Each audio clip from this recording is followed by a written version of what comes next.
U.S. presidential campaign tension seeped into a high-profile charity dinner on Thursday as Donald Trump joked about sending Hillary Clinton to prison, and she alluded to Trump's statements about women by estimating how he might rate the Statue of Liberty's attractiveness a 4, maybe a 5.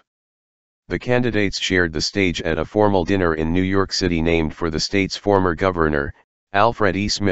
less than 24 hours after finishing their third and final presidential debate in Las Vegas on Wednesday.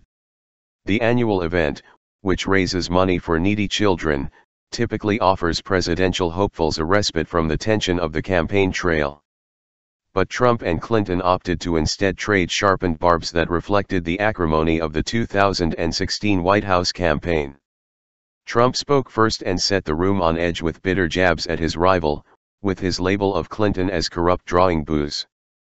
"With all of the heated back and forth between my opponent and me at the debate last night, we have proven that we can actually be civil to each other," Trump said.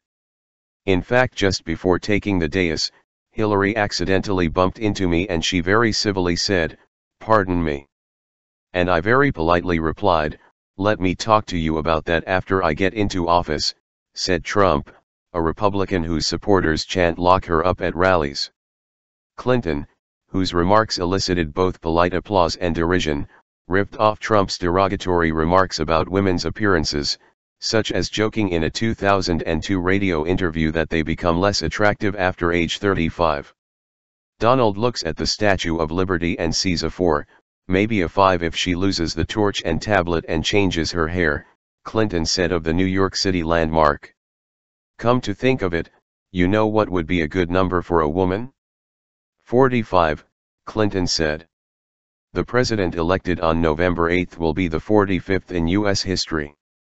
Trump and Clinton sat just a seat apart on the dais, separated by Cardinal Timothy Dolan, the Archbishop of New York. At the event's conclusion, they shook hands, a gesture they avoided at Wednesday's debate. But the tone of both candidates' remarks was a departure from the past, when political figures and presidential candidates have stuck to a largely self-deprecating and good-natured brand of humor. Trump was referring to the apparently hacked personal emails of Clinton campaign chairman John Podesta, published by WikiLeaks, which show Clinton staffers criticizing high-profile figures for embracing Catholicism as the most politically acceptable of socially conservative religions.